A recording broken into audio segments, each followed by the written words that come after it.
ননদ বলে, বৌদি কি রোজ রোজ একই মাছের ঝোল রান্না করো বলো তো? তোমার হাতের মাছের ঝোল খেতে আমার একদমই ভালো লাগে না। তা ননদিনে, আমার হাতের মাছের ঝোল খেতে যখন ভালোই লাগে না, তোমার দাদা তো কেজি খানেক মাছ এনেছে, তবে মাছটা না হয় তুমিই রান্না করো। না না বৌদি, মায়ের বাড়ি দুদিন বেড়াতে এসে আমি রান্না বান্না করতে পারবো না। তুমি যখন মায়ের বাড়ি যাও তখন কি রান্না করে খাও?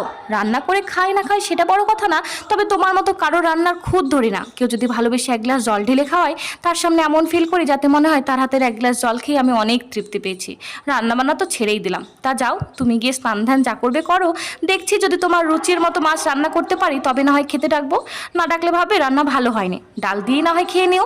ননদ যখন এভাবে বললোই, তাহলে আজ সত্যি একঘেয়েমি মাছের ঝোল রান্না না করে একটু আলাদাভাবেই চেষ্টা করি। সম্পূর্ণ নতুন পদ্ধতিতে মাছটিকে বেশ সুন্দর করে রান্না করে ঢেকে রেখে চলে আসি ঘরে। প্রায় দুপুর 2টো বাজতে চলেছে, তখন দেখি ননদ এসে ডাকে, ও বৌদি ভাত দেবে না?